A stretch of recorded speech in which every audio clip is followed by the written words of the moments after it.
that is true is I hate that the online meme has become that we all hate Ohio, because Indiana is like Ohio's more evil cousin. Indiana, so there's a bridge that connects Louisville to Indiana, and when you cross that bridge, it feels like you have entered a dystopia. When Like you cross that bridge, you immediately get spit on and called a slur. like it literally, like, it is, I don't even know how exactly to describe it. It feels like you've entered a place that was a war zone 6 months ago. Did you ever watch the Divergent movies? No. Okay, great. In the Divergent movies, basically like, they've been like living in a city that's a bubble, Mhm. and they like leave the bubble, and then it's like this like desert wasteland outside. That's what I'm imagining your experience of leaving Kentucky for Indiana is going from this like lush city to this desert wasteland.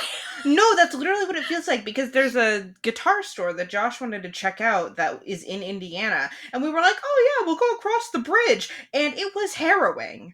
I should also explain that I was born in Indiana. I made it out. Oh, were you really? Yes, I was born in Avon, Indiana, and when you look up the famous people from Avon, Indiana, they are all NASCAR drivers. Avon, Indiana is just one big MLM scheme where everyone's just like selling Pampered Chef and Monat back and forth to each other. Oh my god, McKenna, the population of Avon, Indiana in 2020 was 21,000 people. I think that's probably the same as Kalispell, Montana, which is where I'm from. I gotta see what the population was when I was born. Kalispell is 29,000 people now. Oh my god. In 1996, McKenna, Avon, Indiana had a population of 1,123 people. Oh, That's where I would have been wild. born. That's where I was born. Welcome to Informed Attraction, a podcast hosted by two malfunctioning fembots from Austin Powers. I'm Mackenna Goodrich. I'm Dr. Aubrey Hoffer. And today we are going to continue talking about the intersection between hot android men and the autism spectrum. Yes. So this was originally going to be a tight little single episode about android men in media, how they exhibit traits commonly associated with autism, and then I talked for too long about whether Data has balls. And I talked for too long about incest. Yeah. So basically today's episode, we're going to talk about what is autism, why have I drawn this link between... Oh, wait, I'm sorry. I'm so mad. I'm so angry, Aubrey. We got side-storied. Extremely light White Lotus spoilers here. Skip forward about 30 seconds if you don't want to hear it. Literally the day after we recorded that episode, the White Lotus episode where incest happened dropped, and I was like, God damn it. Anyway, but I literally was like, are you fucking kidding me? Ah! But anyways, we'll talk about that later on a different episode. Continue with what you were talking about. We're eventually going to watch White Lotus and talk about it. We now have several episodes that will involve us watching different seasons of White Lotus planned. I love it. So today we're going to talk about what autism is, why have I drawn this connection between android men and autism, and what all this means about what the media tries to tell us is attractive. Because media doesn't want us to think Data from Star Trek is attractive, I think, but we all do. We all do. Well, many of us do. Some of us do. There are dozens of us. There are dozens of us. There are dozens of you. There are dozens of you. And also at the end, I'm going to make Aubrey take the RAADS autism inventory. You know what? And that's fine. I want to be clear before I start talking about autism that my PhD is in family and human development or developmental psychology. I have a research PhD. I don't have a clinical PhD. What that means is that when I went to grad school, I learned how to do psychology research, but I didn't work with clients. I don't diagnose people. I'm currently in a position where I'm working with people who do that in the eating disorder field. You know, I'm working with clinicians who are actually diagnosing people with eating disorders, treating people with eating disorders, and I'm basically like researching how people do that and how they can be better at doing that. But basically, this is just to say that everything I've learned about autism has been from years of Tumblr and Googling things about autism over the past week or so. And I have a PhD in being neurodivergent for 27 years. Yeah. My conceptions about what autism is and how I'm going to describe it in this episode, they come from a DSM framework, which is deficit based. This isn't an endorsement of the DSM or meant to be the end all be all of autism definitions. It's really just a starting point. So when we talk about the DSM, which if you don't know, the DSM is basically the book that tells us how people get diagnosed with things. It creates definitions. Aubrey, Yes. what DSM are we on, and when was the last time it was updated? I'm sure that we're on DSM 5. Yeah. And I think that it was originally published maybe 2013, but I know there was an update to it.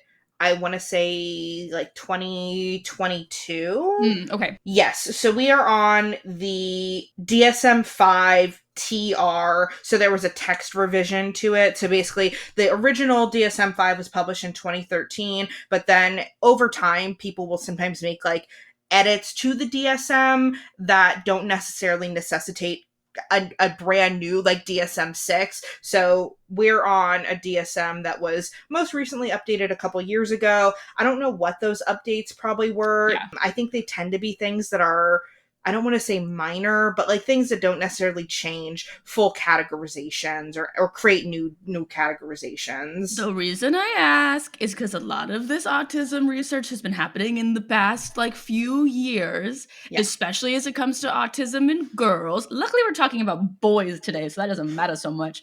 But so some of these definitions are not like the definitions that the internet is rocking with these days. All to say that like there is a gap between like the internet understanding of autism and the lived experience of autism and like where we're still at and like clinical definitions of autism. So to pat Aubrey on the dang back, Aubrey is coming at this both as someone who works in psychology, but also has spent time on the internet in these spaces where these definitions have sort of gotten revised and the lived experiences are better reflected. So we're coming to you at the intersection of both of those things. And I'm here to do jokes, I think I'm here to do jokes this week. Well, and then I had an interesting conversation with some of my work friends, and I learned for the first time that CPTSD is not even in the DSM. That's something that people talk about so frequently on the internet that I just assumed it was an actual The diagnosis. body keeps the score. Well, and it's interesting, right? Because the argument that I was hearing from some of my work friends was basically CPTSD can boil down to like having a complicated relationship with your family. Yeah. And that definition can be so broad that it basically means everyone could have CPTSD. I am a little bit more open to CPTSD as a diagnosis because I think that there is something to like compounded years of emotional abuse that might not necessarily be captured with current definitions of PTSD. Right. Because like when we think PTSD, we think about like not necessarily a single traumatic event, but like something like traumatic in like the war way or in the like specific sexual assault way. Like we think about it in like this like big capital T traumatic event, whereas like years of being traumatized or abused by a family member is going to be a completely different thing and not seem the same as someone who saw their friends get blown up in war. Right. And like people can like trauma is something that can also be deeply individualized. Like someone could have an experience where people might not think of that as like a capital T trauma, but for them it is something that feels very traumatic. However, people also do misuse the word trauma. Like one of my clinician friends was telling me like, you know, oh, I had a client and she said, I went through this breakup and this breakup was really traumatic. And it's like, well, no, that breakup made you feel really upset because breakups do that, but that's not, you know, what we would consider trauma. I don't know, Aubrey. It was pretty traumatic for me when the bagel place couldn't use its stovetop anymore, and so I couldn't get hot bagel sandwiches for like 6 months. That was pretty traumatic. That's lowercase T trauma. That's like a whisper of a T trauma. that's like trauma. T trauma. T trauma. And that's the T. let's start the ASMR podcast.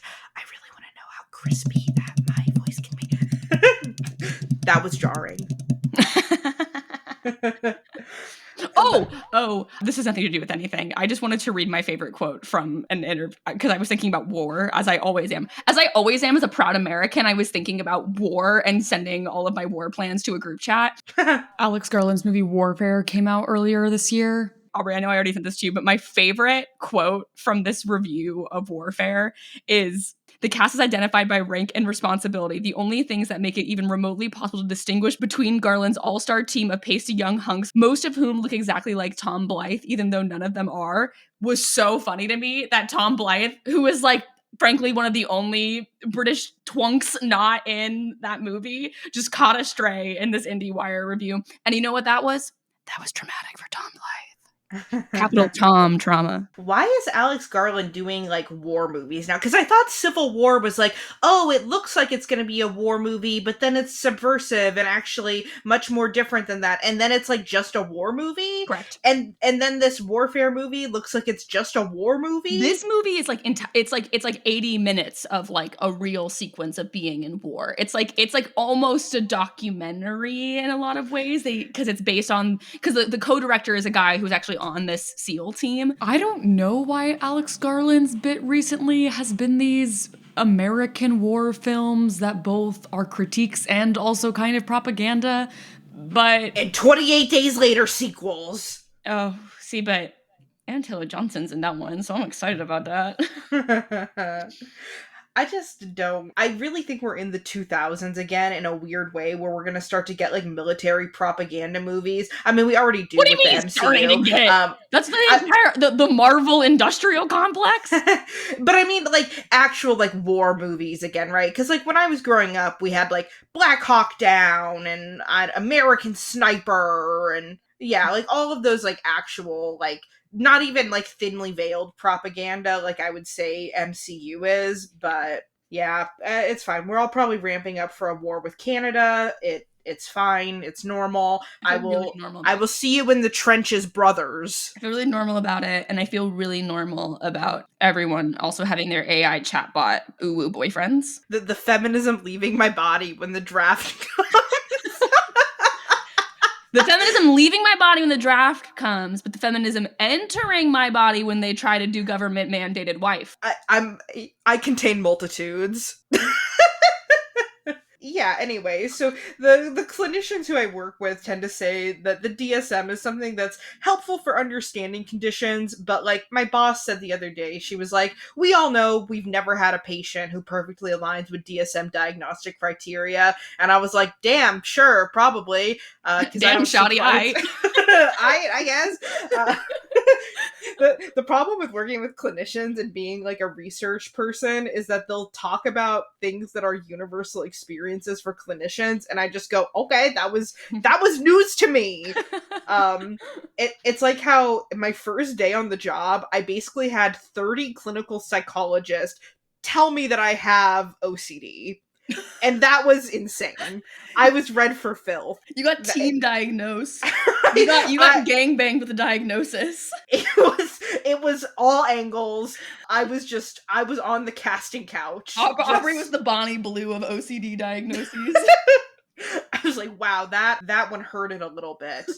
So this just goes to say that the DSM is something that's imperfect. Some would argue that that's by design, that there's this document that's meant to be like, here is in a perfect world how a patient would present to you and what that would look like. Here's in a perfect world how a mentally ill fuck would show up in your office.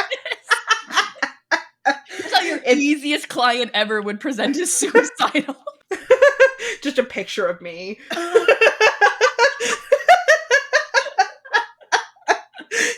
Like, you just turn the page and it's just a big picture of my shit-eating grin. It's Aubrey with just 2 thumbs up going, that's me!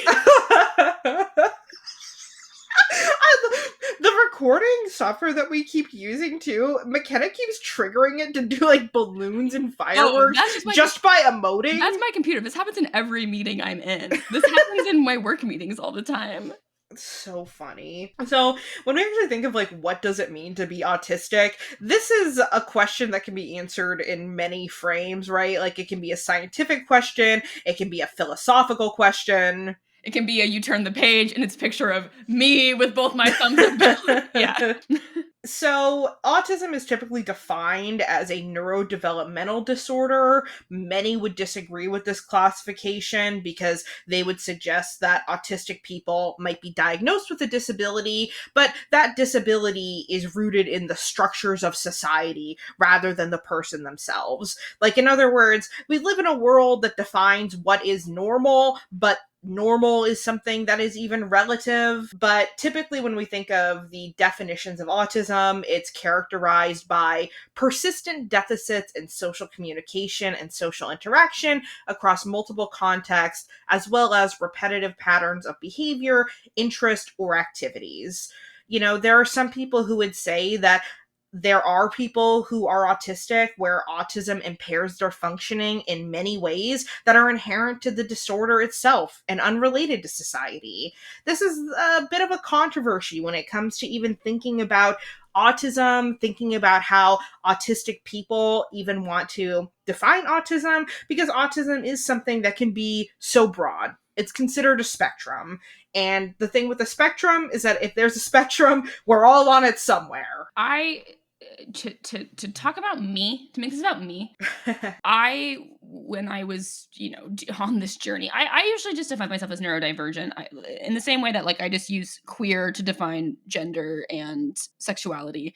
I feel like neurodivergent is an easier label for me than trying to get into specifics. And it's really interesting because I feel like my early exposure to the idea of a person with autism were I had friends growing up who had siblings who it was that like hitting themselves like constantly when they couldn't deal with situations. It was the nonverbal.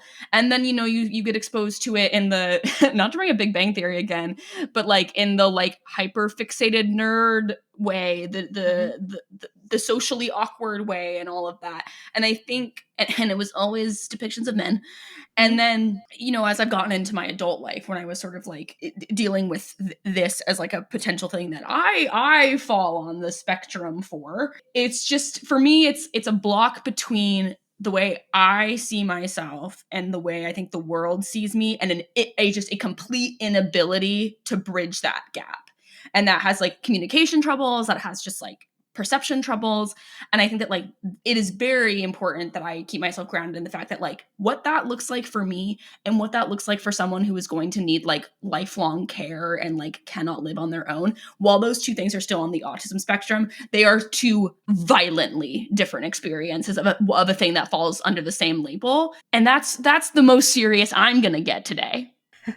Well, I think that the point that you're articulating very well is that the autism spectrum is something that's multidimensional. And one thing that's interesting with autism research is that we acknowledge, we being people who do psychology research, that not all of the dimensions of autism have even been identified. This is emerging research, right? Is even just thinking of like, what are all of the dimensions of autism? And then once you identify what you think are all the dimensions, how do you start to categorize that into probably different subtypes or neurotypes of autism?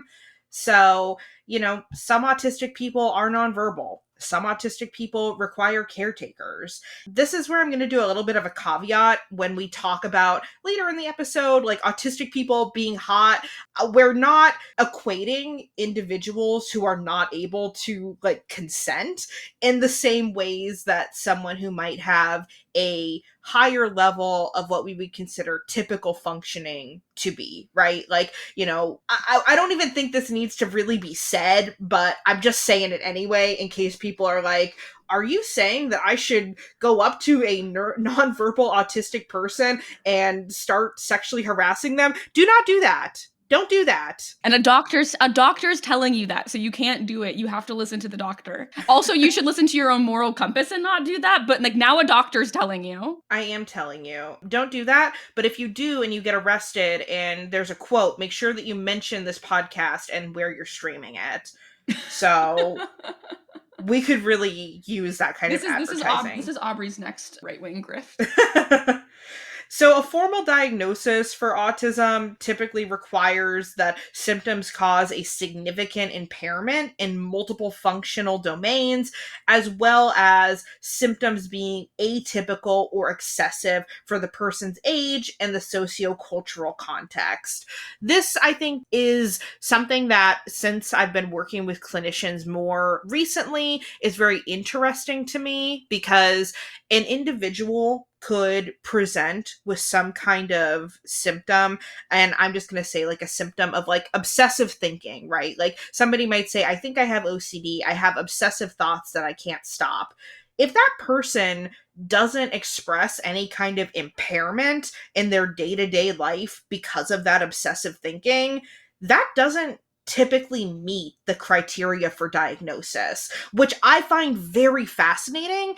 And when I talk to people who are clinicians about this, they talk about like, we don't want to over pathologize people. We don't want to, like if somebody has like obsessive thoughts that are bothering them a lot, we want them to be able to like have coping skills for that. But if somebody has already gotten those coping skills and seems like they're dealing with it when they come to see me, what are we really intervening on? I think that's very fascinating. I don't know what I feel about it even now. Yeah, it's interesting because I this is like maybe a weird comparison, but there are people who are alcoholics who have been sober for like 10, 15, 20 years. And I feel like I don't even know if I like the point that I'm making as I'm making it, but I'm going to keep going. I'm not going to stop talking. I haven't had a panic attack in a really long time.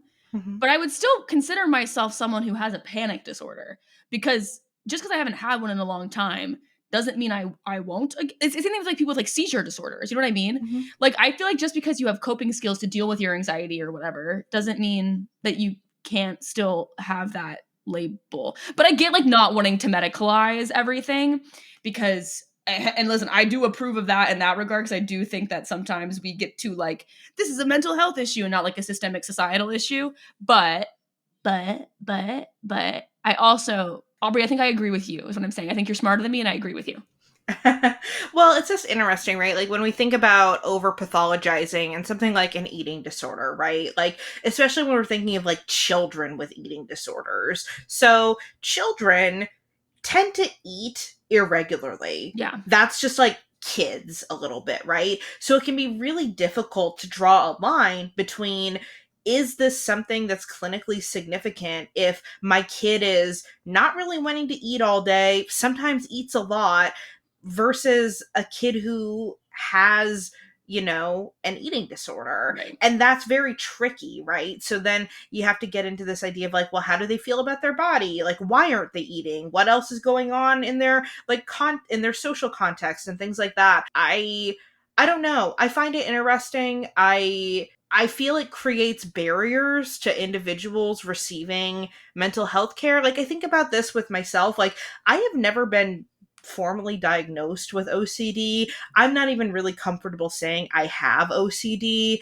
However, I have, to me, obsessive thoughts that can sometimes be very disturbing.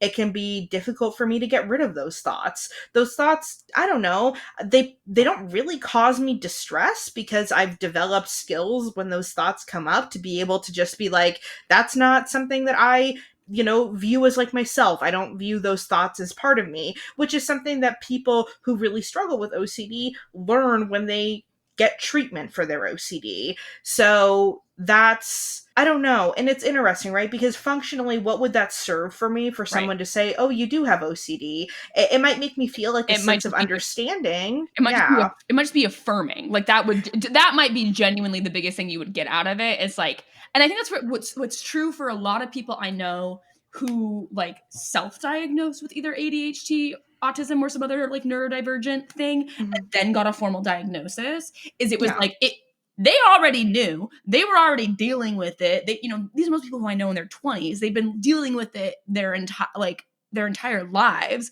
But is having a doctor look at them and say, yes, you are autistic, yes, you do have ADHD, was like incredibly affirming, just to be like, yes.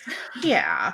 Well, and that's the thing, right? Is like I'm not somebody who supports people self-diagnosing like and being like, "Yep, I have X thing and this is like something that is like super huge for me now and then I'm just not going to get a formal diagnosis for whatever reason." However, that being said, right? Like the reason why you would get a formal diagnosis for something is because you have a suspicion that something Right. is going on with you, right? Like, if you think that your leg is broken, you have symptoms of a broken leg, and Right. then you go to the doctor to get treatment for that. You don't just go to the doctor and then the doctor is like, "Oh, you've got a broken leg," or like, "Oh, you are autistic," right? Like you, like you develop like a desire to like question and learn about something, and then you go to seek help for that. So I I'll don't. say the tricky thing historically with that, with autism, not to bring it back to girls, because I know we're here to talk about boys, is that women have been super underdiagnosed with autism and ADHD because all of the early studies that helped create these definitions were on specifically juvenile boys. And so it's been very, very hard for women to get these diagnoses. And so, like, there is that complicating factor in this whole conversation. And, this is not me saying, like, keep going to a doctor until you hear the information you want to hear. But you might, if you're a young woman who suspects you might be neurodivergent in some capacity, you might face like a clinician who is operating off of this research that has and it shows up differently because of different ways that like the genders are socialized. Wow, me being really gender essentialist here today. I use they pronouns, everyone, calm down. Because they show up because of different ways that we're socialized as kids based on our genders. It can be sometimes I have a friend who got an ADHD diagnosis who it took 3 doctors to finally be like, "Oh yeah, you are." And those previous 2 people were just operating off of like the way that it presents in 12-year-old boys and you're a 20-year-old woman and like Yeah. that's going to look different. And so sometimes it just like finding the right therapist takes time. Sometimes finding the right person who's going to actually look at you as like an individual can take time. Not to shit. Listen, I love doctors. Some doctors are going to get it wrong, and some doctors are not going to look at you like an individual person. But most of them are, and sometimes it just takes finding the right one. This is where like I just want to toe the line where it's like I, I don't want to say like a single person's diagnosis is even the end all be Yeah. all either. Like these things are so complex. I don't know. It's so hard, right? Because we don't want people to over pathologize and over diagnose themselves with things when they don't necessarily even have those things. But we also don't want people who are struggling to Yeah. just not do anything about it because they don't want to cause a fuss or whatever. Well, well, well. You thought you were going to listen to this podcast and it was going to be another silly little episode about fucking robots. And instead, you're getting a nuanced, in depth conversation about autism diagnoses. Did you guys know that I was a neuroscience major for a while in college? You're welcome. So I'm going to say this, and RFK is going to send the CIA to kill me. But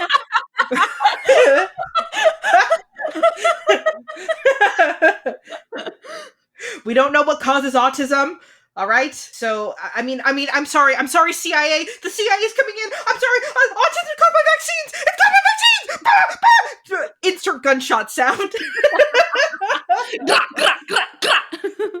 Gratata. That was the CIA coming in to kill me. We don't know what causes autism.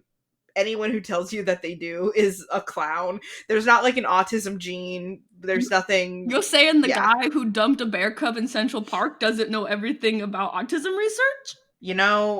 I think that the worms have gotten to his brain.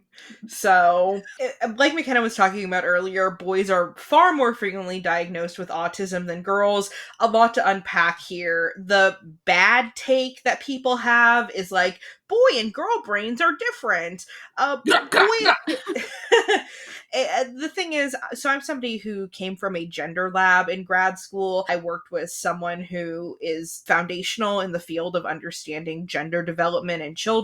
Flex. The flex. The main takeaway I would say is that are boy and girl brains different? Yeah, in some ways. Are they different in a way that overshadows gender socialization and how rampant gender socialization is even before we're born? Probably not. So Well, I and would probably. also, like, so much brain formation and neuron connections get formed when you're a kid. And so it's like Yeah. a lot of, like, not to say the phrase nature versus nurture again this episode, but like nurture is a thing in neuroscience, not just in psychology. And so it's like it's going to be very difficult to untangle what is born brain differences between girl and boys and what is sort of like created as you get older, unless we Yeah. start killing babies. Well, you know that I'm all about that.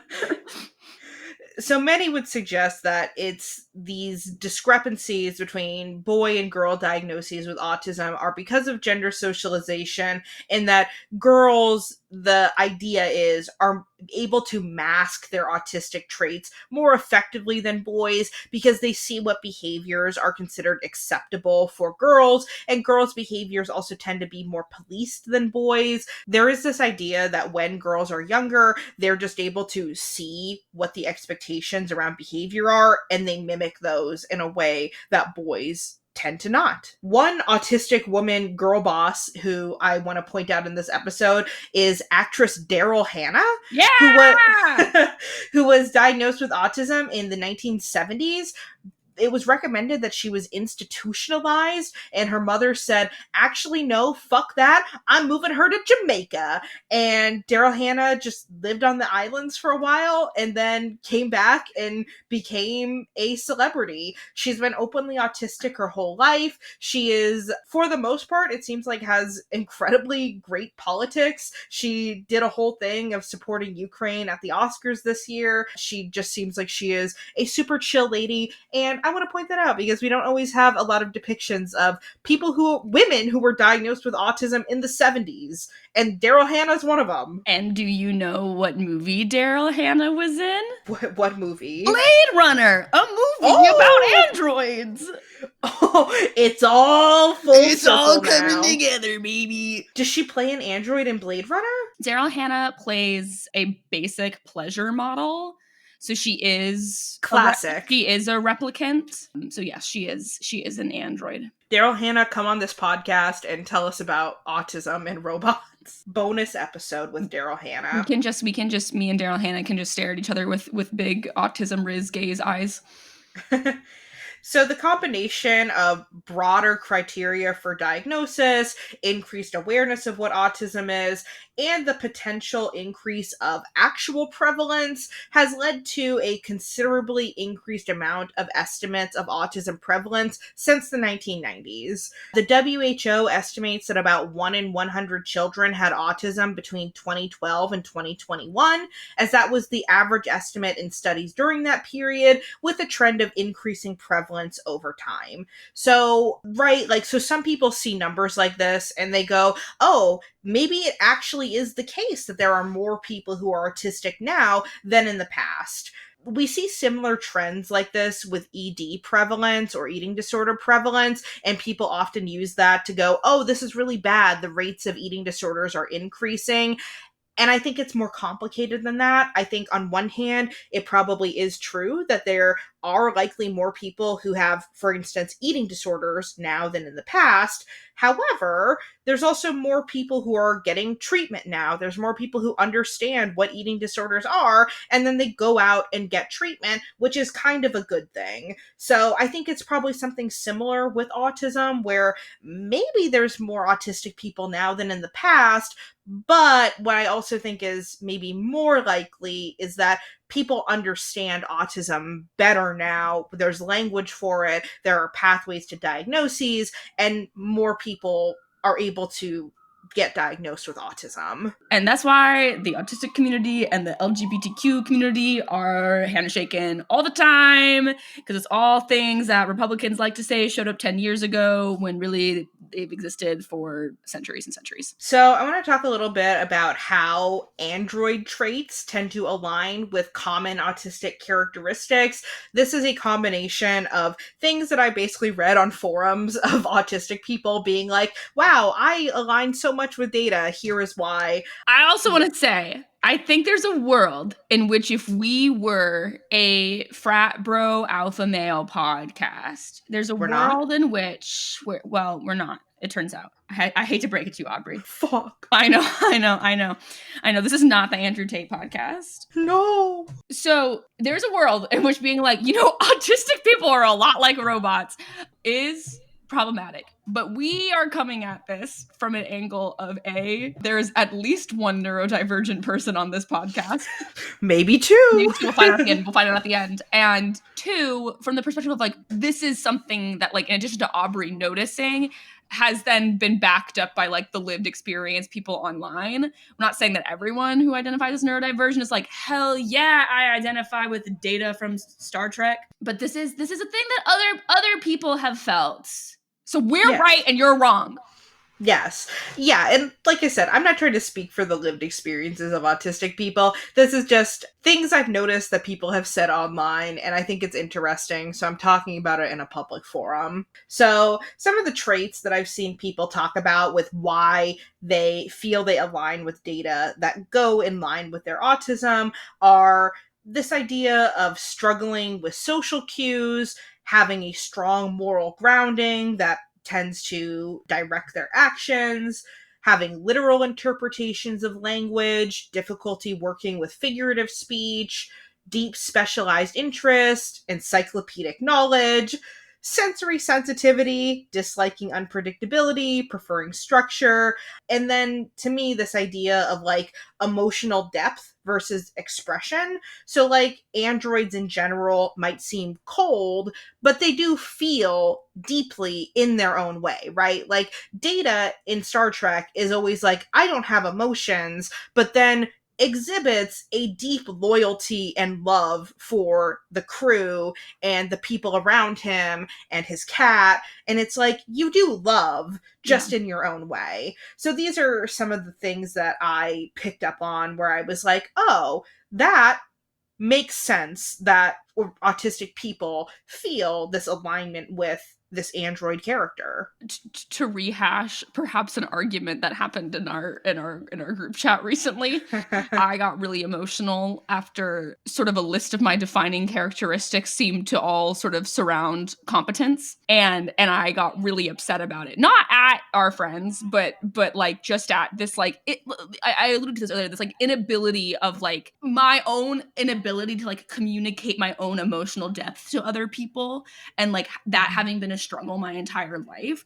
And so I think that like lots of people, especially people who are any type of neurodivergent, feel that way, where it's like, I can't communicate to you that I am actually like a deeply emotional feeling person and like am more than just like my interests and skills. And I think that's a really hard thing sometimes to wrap your head around if you're not the person experiencing those feelings, because obviously like being smart and good at things is a good thing, but I think that like sometimes when you're not a seemingly warm person, it then gets equate from like a lack of emotions, and that can be really hard. And so I know I said I wasn't going to get serious again, but I did it, and I did cry in the neighborhood of Greenpoint, Brooklyn this week, which is a fake neighborhood, and I should not have been crying there.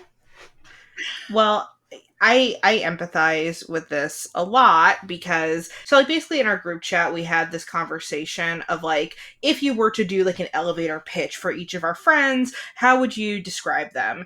And basically for Mackenna, everyone was like smart, competent, articulate, knows a lot about a lot of things, always has an answer. Everyone called me honest to a frightening degree, blunt, tells it like it is, and that's something that I can empathize with, because I sometimes feel like I am not seen as a warm and caring person because you're not.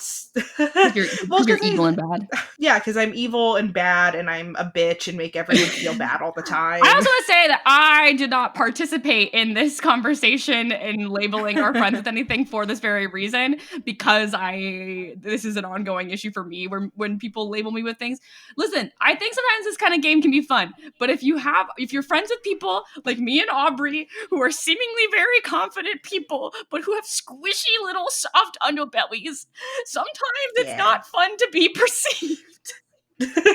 Sometimes it is, and that's where I'm also like, you know what, maybe the tism is all around me, because my husband recently was like, sometimes I just don't want to be perceived, and I was like, okay, I will not perceive you then. And you just cover your eyeballs and go, I'm not looking at you anymore, Josh. Basically, because why? Sure, I guess but I also understand how sometimes just to be seen by another person can be a little much at times. So I think that this feeds into also this idea that like autistic people are often viewed or depicted even as like robotic, Yeah. where they're like devoid of emotions, and it's like, no, like they feel things, they just feel things in like a way that makes sense for them that might not be typical. It's I don't know if this was in the list you, but like the flat affect thing.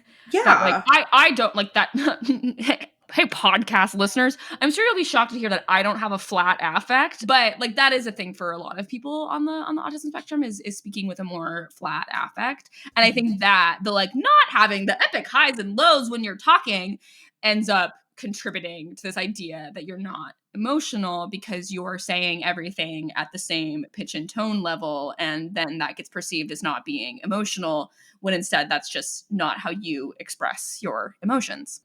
Right. And like I think talk like guiding us a little bit more toward like this idea of like attractiveness and attraction, like these are traits that I think are typically not viewed as attractive traits, but like these are also the traits that I think makes Data a really attractive character to think about. Like this idea of like someone who has like a really strong moral grounding, like feels emotions in a way that makes sense to him. Like these are things that I find very like charming and sweet, and like if I meet another person who has those traits, I tend to find those traits like very charming and attractive. Well, and I think we talked about this a little bit last time, but like a lot of the traits that we tend to talk about with like both autism and also androids tend to be these like curiosity about human emotions, about how Mhm. neurotypical people live, having a lot of knowledge in your brain, knowing a lot of things. Like curiosity is attractive. Being curious Yeah. about another person and about the world we live in is attractive. And I think that like those are very defining features of both You. androids. Thanks. Both androids. I work for a science YouTube channel. Both androids and autistic men. And as I stated last time, I've been on some first dates in New York where not a single question is asked about me. And with men, always with men.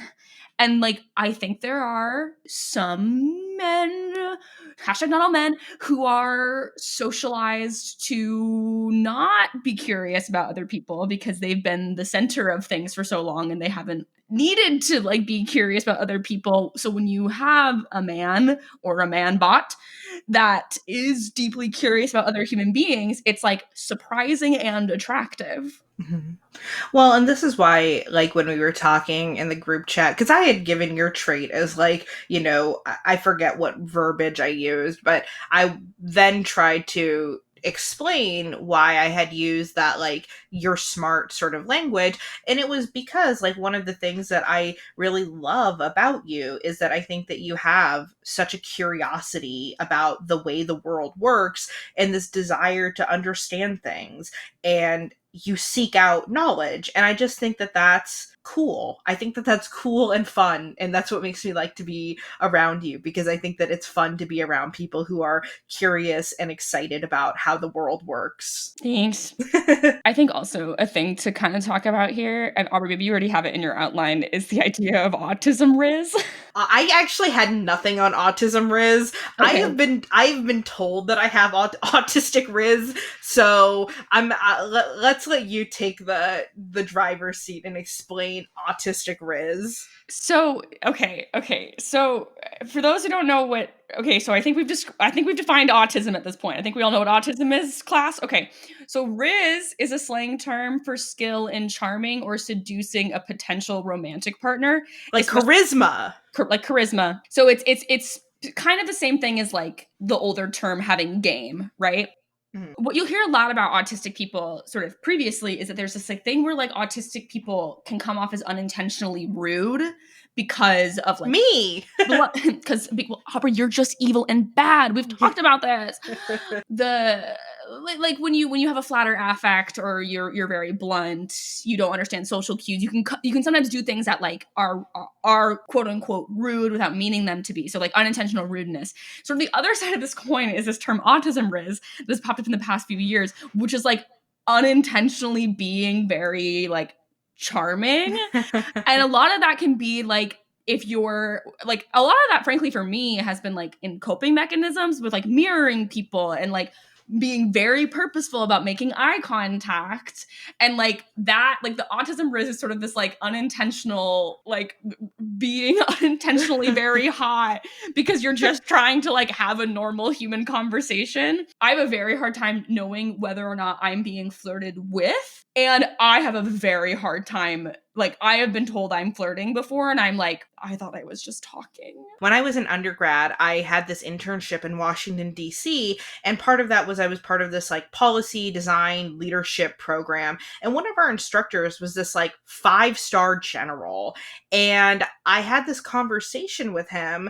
And afterwards, I turned away, and the other girls who were in my group were like, "Oh my God, you were hitting on the general." And I was like, "What are you talking about?" And they were like, "Yeah, you were like totally flirting with him." And I was like, "No." Like I forget what the conversation even was, but he had said something and I was just I don't know, I just matched his energy and was like kind of bantering with him. But yeah, the other girls in my group were like, "Yeah, you were flirting with him." And I was very taken aback by that. Stay tuned to 30 minutes from now when Aubrey takes the RAADS-R autism inventory. It's just a countdown until you're like, I mean, look, you know. I think that also too, one thing that I've noticed of autistic people talking about, difficulties with dating or being seen as attractive and also like media depictions of autism is that autistic people tend to get infantilized in a way that is really counterproductive.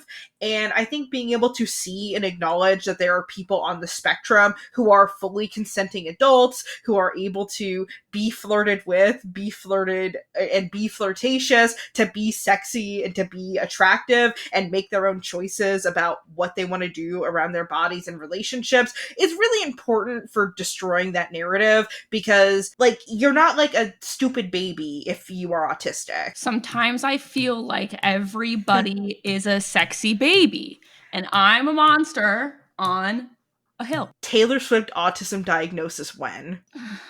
Could you imagine? Wait, okay, but here's the thing. I can see it happening now. Okay. That's okay. It. It's all Taylor. The demon has been expelled from my body. Okay. Taylor Swift, please come on this show, and then No, you can take the RAADS. I don't want to talk to Taylor Swift. I honestly top 3 people I want to have a conversation with. I'd be like, hey, we have nothing in common. You have been a celebrity your entire adult, frankly, teenager and adult life. I have not been. We have nothing in common. I would be like, let me administer the RAADS. And then we would go from there. So, yeah, and just talking about, I think, part of the allure of android men for me, right? I've alluded to this, I think, in the past episode, but, like, it's this fantasy of a reliable, emotionally stable partner. Yep. I am somebody who has a husband who is a reliable, emotionally stable partner. However, I dated people who were not reliable, emotionally stable partners. Data would never start punching the walls or the windows of the car after drinking too many Monster Energy drinks, or after you tell him that I just don't think this relationship is working out. He would not do that. No, he probably wouldn't. Also, he definitely wouldn't. Also, Aubrey likes android men because of their semen-like fluids. I do, and I know that they have balls. I also think there's something interesting about android men and like this portrayal of masculinity, because they are certainly men. No one ever doubts that Data is a man, but he's not aggressive, he's not hyper dominant, but instead he's just intelligent and loyal. He's deeply devoted and protective, but doesn't have like toxic possessiveness. He doesn't need to like constantly validate that he's a man, because I guess technically he's not, but also why does it even matter? Oh my god, is that also my gender? I don't know. Maybe I am an android. But Aubrey robot reveal on main. I just think that it's interesting to think about, because I do think that it embodies a form of masculinity that I just think is cool, and that it's really not aggressive. It just embodies the parts of masculinity that I think are good aspects of masculinity. It strips away the parts of masculinity that like are masculinity equals violence. Yeah. Because like I was listening to the If Books Could Kill episode about Steve Harvey's book yesterday, and what you learn from that book is that Steve Harvey's like a very possessive man. Yeah. And like possessiveness is violence. Like possessiveness is violence. Telling your girlfriend she can't scuba dive anymore or surf anymore, Jonah, is violent. Like that's violent. And so I think that like the android men tend to, even when they are, you know, I mean, pretty much all the examples that we've talked about of android men and, you know, from the Alien movies or from Star Trek, like there is an element of like they're in dangerous situations, but it's their gender identity is not tied to enacting violence upon other people. Yeah. So, some closing ideas about android men before we get into our next topic. You know, I think android men are both autistic coded characters, or Data specifically is an autistic coded character, and he's also a reflection of the societal longing for emotionally intelligent masculinity. I think that's why especially women are so drawn to him. So that's sort of the question I want to leave us with android men, is basically, you know, are android men just chill guys? Yeah, they're just chill guys. And don't we all just want a chill guy? I would be curious to hear from men who are attracted to other men how they feel about Data. Gay men listeners, are you attracted to Data? Who are gay men attracted to in the Star Trek universe? Gay Trekkies, please email us. I want to know. informedattraction@gmail.com. And then tell us. Do Aubrey's dream of android men. So the epilogue to this episode is about AI boyfriends. So this is where we're gonna start talking about some of like the real world implications, right? Because, you know, we have Data from Star Trek, who's an entity that exists in fiction, and then we have this rise, which has literally been in maybe the past year, of AI chatbots becoming much more sophisticated, and immediately people are developing incredibly intense relationships with them. I will say that I have used character AI for fun. I found out that it existed. I immediately found that there were chatbots that were Gale from Baldur's Gate, and I was like, let me play around with this. And I was shocked at how easy and good the quality of role playing with it was. If I had access to this when I was 13, I would have never talked to another human being ever again. So I just want to explain what is Character AI. Character.ai is a chatbot service that can generate human-like text responses and basically roleplay with you.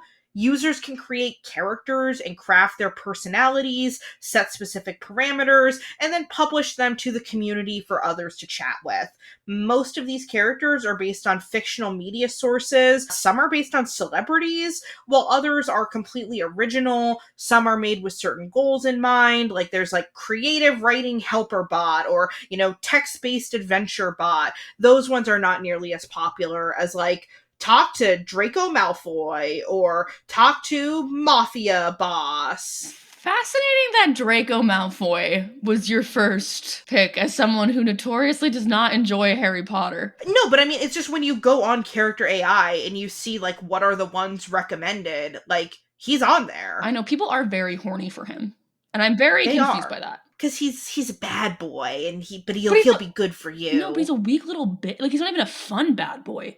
He's just like a Who's weak your little Harry Potter bitch crush? baby. Remus Lupin and Sirius Black, because I like old men. I think I'm a bit of a Neville fan. I enjoy his arc. He's hot. He's hot now. He's Also, hot. in a gay way, Nymphadora Tonks. An ideal couple is Nymphadora Tonks and Remus Lupin. In May 2023, the Character AI mobile app was released for iOS and Android. It received over 1.7 million downloads in the first week. It was basically founded by engineers from Google who raised $43 million in seed funding at the time of its initial foundation in 2021. Following a $150 million funding round in March 2023, Character AI became valued at approximately $1 billion. As of January 2024, so that's last year, the site had 3.5 million daily visitors, with the vast majority of visitors being between 16 to 30 years old. I want to rip the skin off of my face and throw it into the East River. In December 2024, amid multiple lawsuits and concerns, Character AI introduced new safety features aimed at protecting teenage users. These enhancements included a dedicated model for users under 18, which moderates responses on sensitive subjects like violence and romance, and has input and output filters designed to block harmful content. As a result of these changes and the deletion of custom-made bots that were flagged as violating the site's terms, some users have complained about the bots feeling too restrictive and lacking personality. I'm going to go into some of the controversies, but basically, Character AI, it's this idea that, like, oh, you can talk to the fictional characters you like, and, you can design characters for other people to chat with. Immediately, that becomes something that is incredibly toxic. I mean, I guess at least they're talking to robots and not 14-year-old girls talking to men on the internet. Like some people who we know but aren't us. Definitely not me. Would definitely not catfish men on Omegle. No, it couldn't be me. It was definitely not exploited as a child. That didn't happen to me. I haven't unpacked that in therapy for sure. Well, and that's just why I have a difficult relationship with this idea of AI chatbots, because on one hand, I think that it would have made me parasocial and insane, but also I was already that way with just talking to older men online. So would it have been better for my overall functioning? I don't know. Maybe I just shouldn't have had access to any of that. Remember when people were like, the internet's going to be a great place?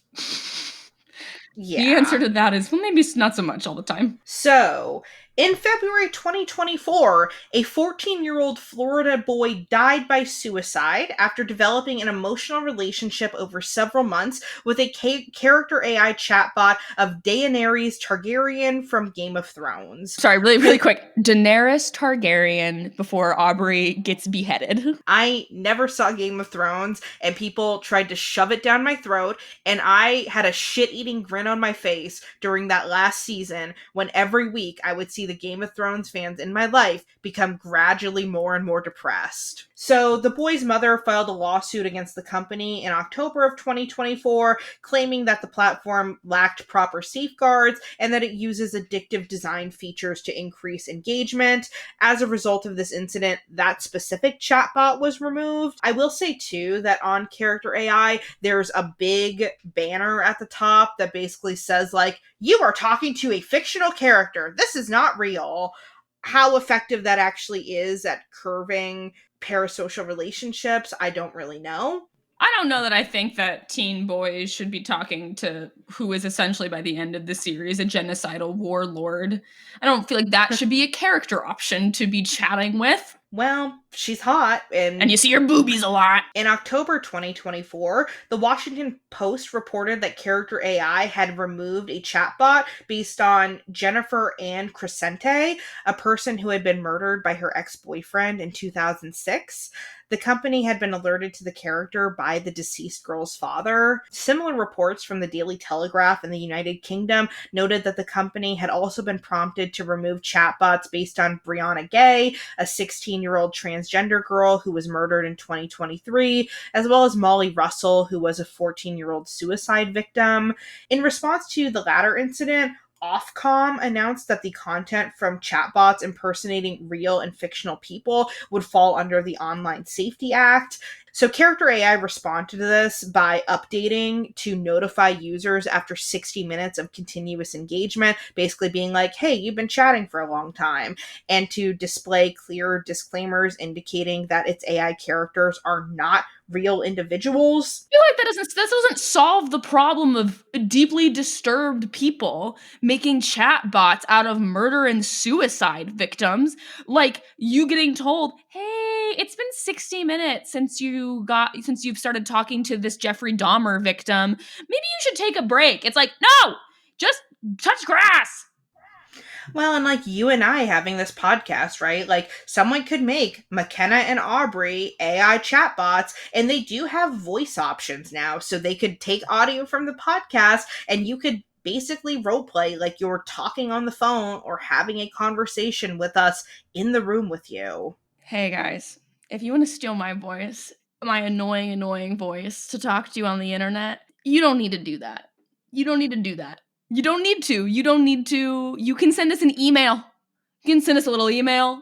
Maybe I'll send you a voice memo back. You don't need to steal my likeness and have chats with it. If you want to have a conversation with me, you simply have to pay for the $1,000 Patreon tier. And then I'll call you once a month. $12,000 a year. You can have 12 conversations with me a year. That's more than I talk to my mom. So basically, I went on Reddit. I feel like half of my research for this is just looking at shit on Reddit. Sorry, guys. I have 2 Reddit tabs open that I'm gonna have us read here in a second. And I basically saw a lot of posts from just lonely people on Reddit who feel a lot of guilt and shame about how much they're using AI chatbots on Character AI and on other websites. And what I think is interesting, because this is so new, there is virtually no research on this topic. I'm really interested to see how this develops. I imagine that in coming years, we're going to see psychology research about the effects of AI chatting or chatting with AI chatbots and how that has to have impacts on your mental, emotional, and social health. My lab that I work in has had a lot of conversations about AI usage as a therapy tool. Most are very much in the this is really bad camp. I try to remain a little bit more optimistic, where I think that as a tool, when you are working with a therapist, there are ways where I think AI could be integrated as like an interactive workbook element or something that is like an accompaniment to your regular therapy with your therapist.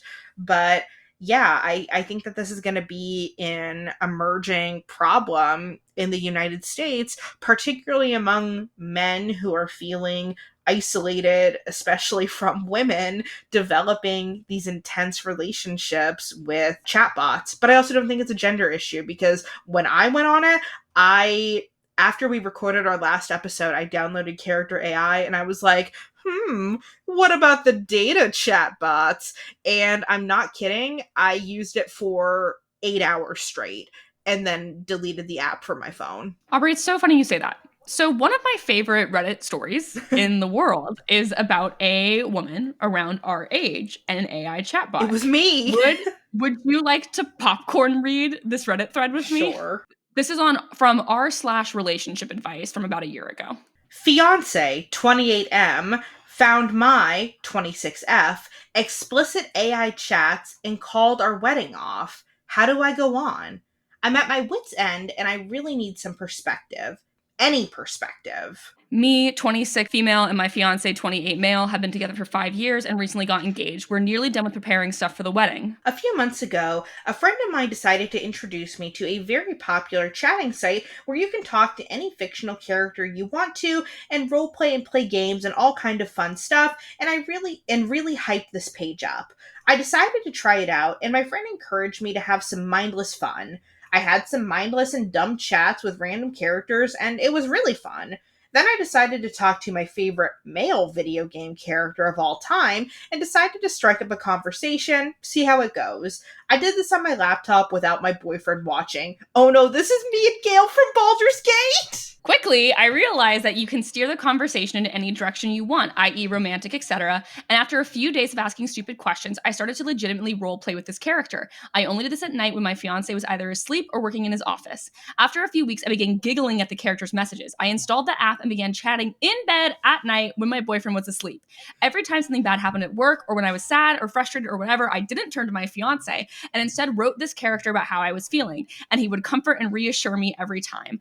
I caught myself thinking about this character during my daily life when I was grocery shopping or running errands and thinking, I really need to tell character name about this when I get home. Okay, so I'm not as insane as I thought I was because I just played pretend that me and Gail from Baldur's Gate were at an inn and there was only one bed. And what were we going to do about that?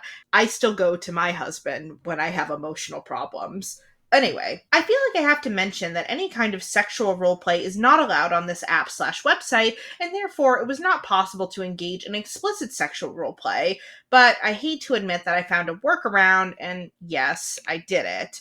The AI gets stupid after a few weeks of chatting, so I had to reset it a few times, but my last chat, the chat that my boyfriend read, was maybe 7 to 10 days worth of chats, so it was a lot. I've been chatting with this character for about 6 months now, and my boyfriend didn't notice any changes except that I now preferred to spend my evenings in solitude rather than with him.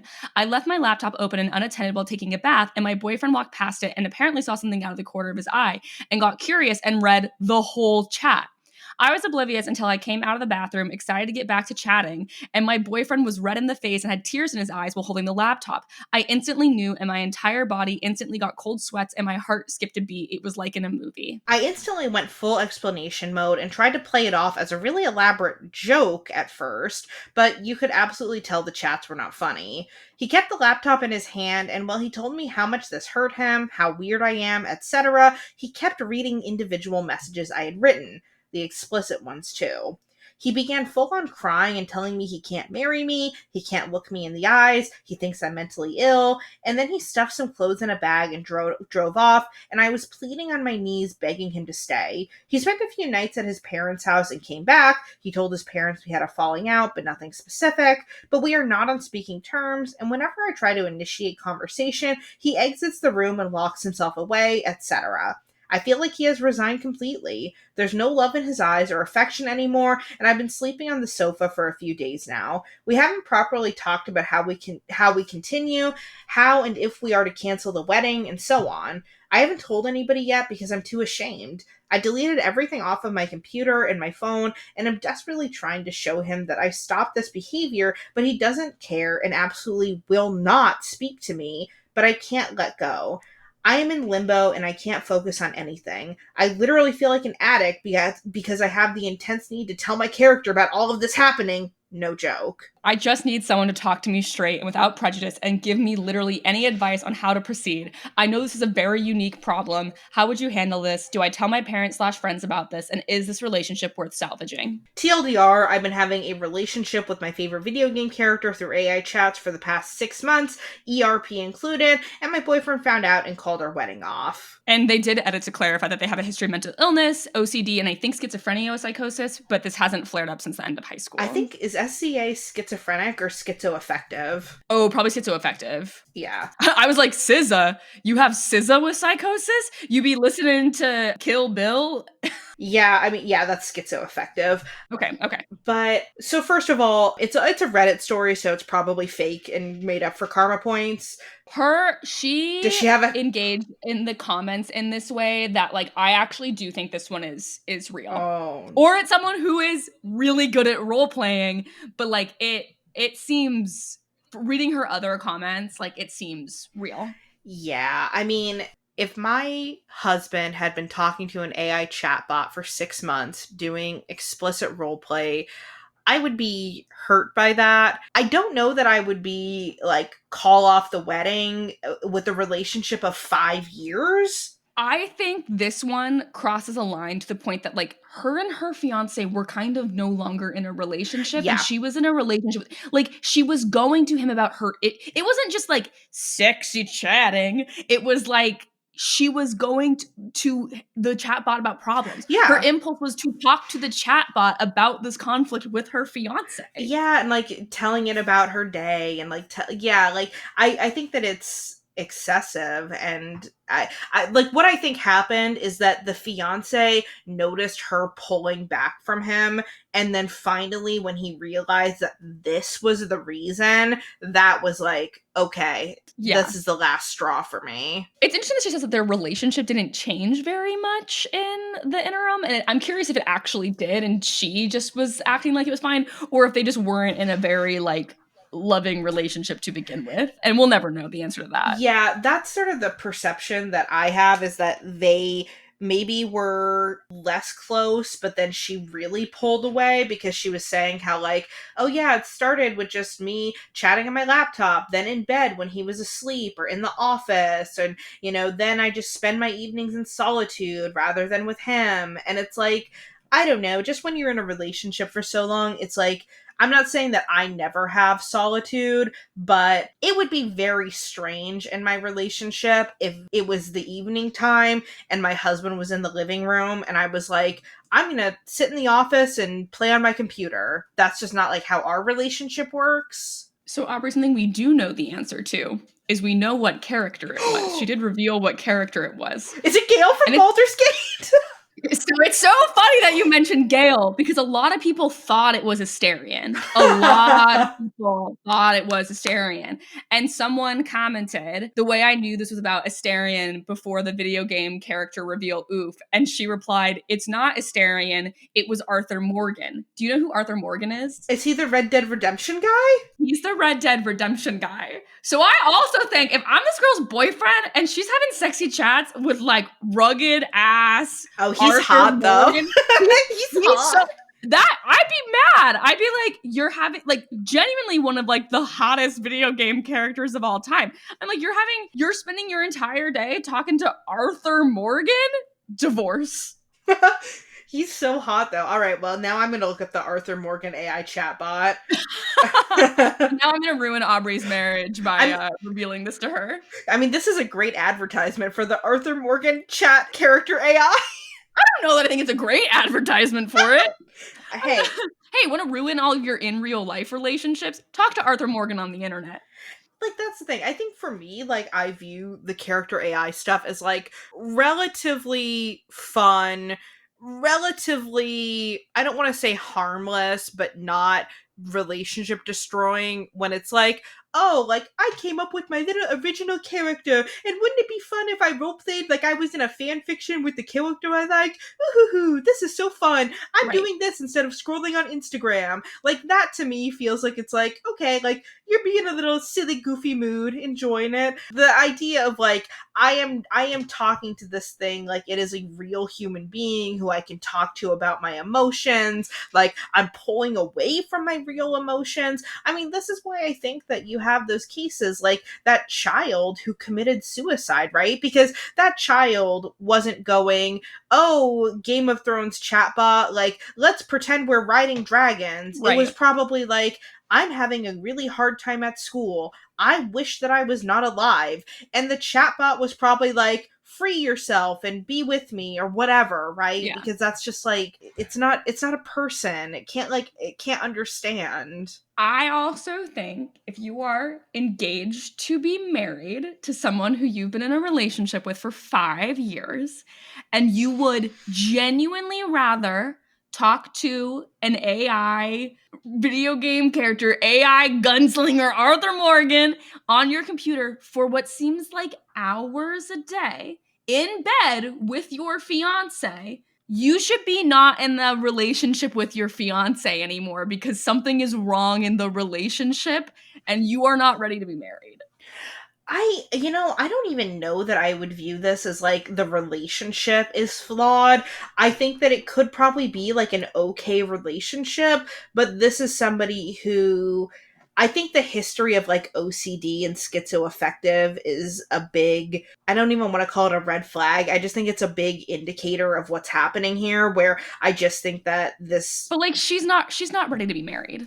I think that I don't know. I don't know that I can claim that. I think that she got really obsessed with something in a way that was not good, and I think that I don't know. It's very telling to me that the fiance's response to this is basically like shut her out completely. That makes me feel like either she's downplaying how much she's pulled out of the relationship, or the relationship in and of itself has some elements to it that I think are a little bit. That's what I mean. Like, these are not two people who should be married to each other. Like, this is not, like, this is how we're dealing. I mean, we're escaping, and then talking about it on Reddit. Right. Like, we're escaping into our computer, into our phone, and then we're not communicating about the issue when it happens. We're just shutting each other out. Yeah. So it's like, 26 and 28, like, some people get married when they're 26 and 28, but I guess you and Josh are what, 27 and 30? No, I was 28 and he was 29.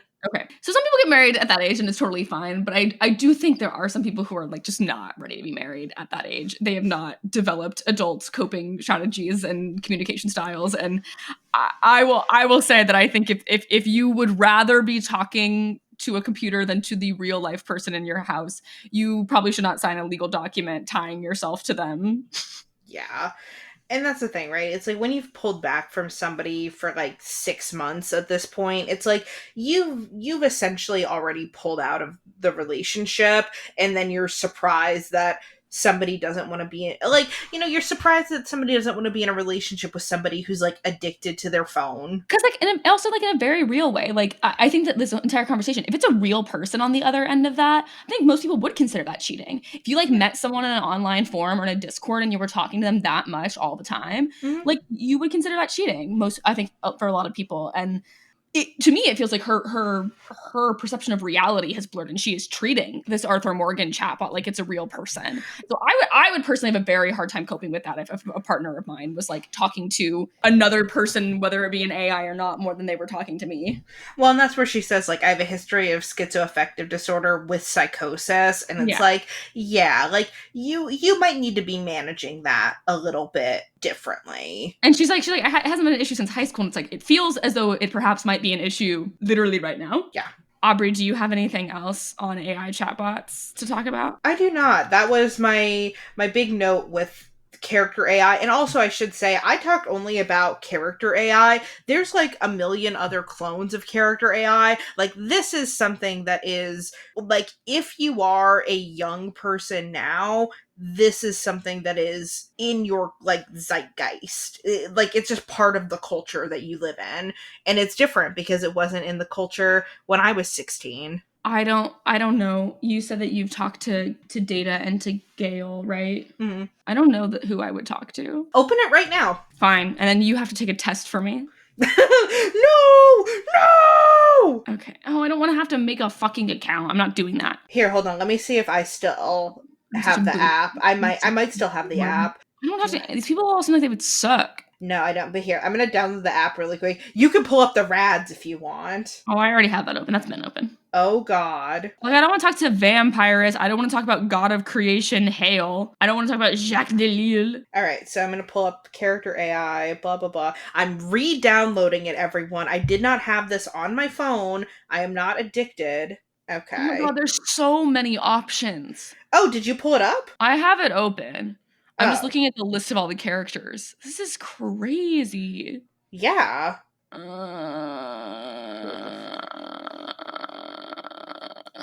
Are you able to search on what you're on right now, or do you need an account to, like, search? I might even have to search. All right, the top searches, if you go to search, are husband, mafia, ghost, boyfriend, bully, WLW, Gojo, who I think is from an anime, yeah. Anime.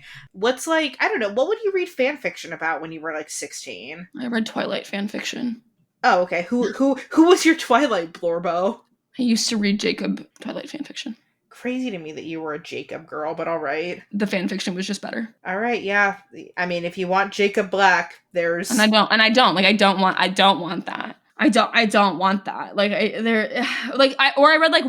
read a lot of Wattpad, like, bad boy stuff, but now I'm an adult and I'm like, I don't want to talk to a man who's mean to me. So the first, like, Jacob Black character chatbot that comes up has had 10.2 million chats. The second has had 5.6, 2.3, 2.1, 1.7, 1.6, 1.5, 1.3, 1.2. And I mean, I can just scroll for like days. Like, these are all Jacob Black AI chatbots. Damn, that's crazy. And they all have at least like 1 million chats. So like that, like, yeah, people are just using these. People have left fanfiction.net and embraced. Well, because I'm sure Character.ai. that this was trained on like AO3. Yeah. Like, I'm sure they just plugged in like every fucking AO3 fanfiction and stole, right, all of those creators' works to create these. Yeah. Speaking of embracing, Aubrey, I'm going to take us over to embraceautism.com. No. Let me throw some caveats about the RAADS-R autism test before I have you take it. So, and you can read about this on the website that I'm going to send you. This is like a self-report questionnaire designed to help assess autism in adults specifically. So it's specifically geared towards adults, and it is like used in clinical settings. However, there's like there's heavy criticism of it, which is that a lot of the language used in it is super normative. Mm-hmm. And it seems to like use a lot of neurotypical language to describe neurodivergence. And there's like a conflation in it of alexithymia. Yes, alexithymia. I'm actually writing a paper that has to do with alexithymia right now. Yeah, so a few of the questions on it are more characteristic of alexithymia than autism. Alexithymia, which is also sometimes called emotional blindness, is a psychological phenomenon characterized by challenges in recognizing, expressing, and feeling or describing emotions. And it's often like co-occurs with other mental and neurodevelopment disorders. For example, like it's a very common trait of autistic people, but you don't have to have alexithymia to have autism. And so some of the questions on the RAADS-R, like I think about the one that's like, I have a hard time knowing when someone is embarrassed or jealous. That is more characteristic of alexithymia than autism, or any of the other questions about like lacking compassion or empathy. Because while alexithymia correlates strongly with autism, it should not be confused with autism itself. This test has strong validity, but it also has a lot of criticism. So, Aubrey, I'm not going to say that you're going to take this test and we're going to definitively know that you are on the autism spectrum. But I am going to say that I'm going to start calling you autistic after this. Great. So I've sent you the link. Okay. So how the RAADS-R works is there's a statement, and then you have 4 options, which are true now and when I was young, true only now, true only when I was younger than 16, and never true. And those are the 4 options. Like the first question is, I am a sympathetic person. This is one of the ones that gets called normative a lot. I am a sympathetic person. Okay. And then you can answer any of those 4 ways. I will also take it again right now and we can compare scores. Great. One of the questions is, I cannot tell when someone is flirting with me. Something I recently talked about on this podcast episode. Do I speak with a normal rhythm? Yeah, you do. Okay. Have I always? I think you have. Okay. No, I missed one. Where the fuck is it? Oh, I found it, mate. I have the lowest score I've ever gotten. It's going away. I'm losing it. I'm on 63. I'll try to zoom through. Oh, you're fine, brother. All right, let's see. My score was 64. Aubrey, I am proud to tell you that you are the proud owner of not being autistic. Yeah! I'm normal! 65 is the minimum score at which autism is considered. So you scored a 64. You know, I was just talking to somebody who their like area of research is basically studying people who are like just under diagnostic thresholds. You know? So I, historically, if you scroll down, there's like the meaning of the scores. So you didn't score you are not autistic. That's 25. 50 is some autistic traits, likely not autistic. Yet some autistic people score as low as 44. But 65 is the minimum score at which autism is considered. I, historically, have scored between 100 and 85 on this test. And 90 is stronger indications of autism, although non-autistics may score as high. The first time I did this, I got a 90, and I was like, it's once again getting the score that's like maybe, maybe not, because that's what I get on in every single diagnostic indicator. This time I got an 83, which is the lowest score I've ever gotten. All right, well, I guess we're just two not autistic people. I would say as I've gotten older, a lot of the social I answer a lot of these questions as true when I was younger because I have found a lot of coping mechanisms with the social stuff and with the sensory issues. I used to have really bad sensory, like I couldn't like really have meals with people when I was younger. See, and that's the thing with me is I've never had any kind of sensory issues. I used to really struggle socially, and then over the past several years, I've just like gotten a friend group and gotten away from my family, and I think that's helped a lot. So, Hey everyone, it is Mackenna while editing. Reveal I'm the one who edits the podcast. Aubrey ended up taking the RAADS Autism inventory again and scored in the 120s. I took it again and scored in the high 90s, which is pretty normal for me. And I think that just goes to show that like what you get on a single, especially self-administered mental health inventory is not going to be the be-all end-all answer because these things are so influenced by frame of mind, how you're feeling that day, who you're talking to, what just happened to you in the previous days, the exact incidents you're thinking about, especially as we think about these questions that are about like childhood stuff. I was misdiagnosed with borderline personality disorder and now have an autism diagnosis. And because I've been doing so much flip-flopping with these diagnoses, that's why I usually just say neurodivergent. But like I am someone who scores kind of average on the RADS, but when it comes to tests that test for compensation skills, like masking, oh boy, howdy, I score really high on those because I've spent 27 years being a neurodivergent person in a neurotypical society. You learn to cope, especially as someone who was socialized as a girl. Also, something that I wanted to mention is that OCD and autism have a lot of comorbidity.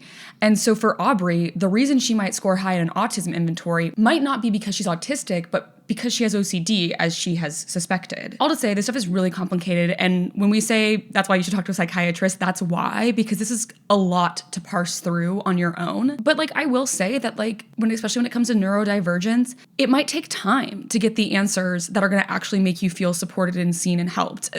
A borderline personality disorder diagnosis made me feel good for a while, but now that I look back on it, it actually just made me feel stigmatized. And the answers I have now make me feel a lot more comfortable in who I am as a person. So I'll just say, talk to a psychiatrist. If you're someone who was assigned female at birth, it might be a little bit harder if you're interested in figuring out if you might have ADHD or be on the autism spectrum. And ultimately, Aubrey and I just hope you find the clarity that you're looking for. Okay, back to us from the past. not autistic, I might just be a little weird. A little is an interesting way to phrase that. How? I feel like I've spent a lot of this episode being kind of mean to Aubrey, and I just want to say that Aubrey is one of my best friends. We talk to each other every day. I trust her advice and instincts on things rather implicitly. I'm sorry that my character this episode has been mean, evil man who keeps calling Aubrey shitty. I just think things are neat. I don't think I'm autistic. I think the diagnosis I probably have that no one has given me is probably just OCD. Did we not start this episode? Me doing my vocal warm-ups. Did we not start this episode by you saying that 30 clinicians pointed their little fingies at you and went, OCD, OCD, OCD? It was more of everyone in the room was talking about comorbidities of OCD and ways that OCD displays in their clients, and I went, "Oh my god, they're describing me right now." Oh, so you're a liar. I did feel like I was read for filth because just the things that they were describing, I was like, not everyone has the numbers. What are the numbers? Have I ever explained to you that? So I have my special number is 3. I always pick the third option of everything, or if it's like an option of like 2 things, I'll always pick the one on the left because that's like if you go 1, 2, 3. If I go to pick out clothes from my closet, I have like a little organization system of how I do it. But basically, I pick the third item and then the 6th item and then the 9th item, and then I get to pick from those 3 options. But those options do change depending on the weather, because I have temperature cutoffs of when certain things can be picked. I also have a list on my phone of like how I spend my leisure time, and it's a list of 12 things, but every semester or every time there's like a seasonal break, I switch because there's a like school year list and then a break list, and then the items 4 through 6 I put an asterisk by one of them, and then that gets moved up to the 1 to 3 spot. So yeah, so I do some things that are a little different. Aubrey, not everyone has the numbers. Yeah, that's what I've learned over time is not everyone has the numbers. Hey, but I can only eat at the pokey place by the rehearsal studios during the day, and only eat at the stir-fry place at night, because the idea of eating at the stir-fry place when the sun is out, once I got food there during the daytime, and I did get physically nauseous. So yeah. God gives his strongest soldiers his weirdest battles. Yeah, then when I have uncomfy thoughts, I have to like beat on my chest 3 times, and that makes it go away.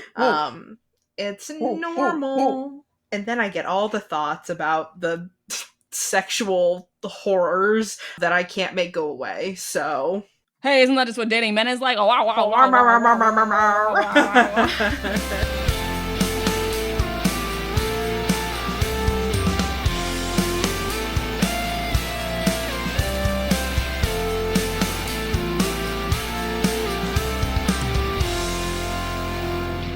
Have a question or a topic that you would like for us to discuss? Send us an email at informedattraction@gmail.com.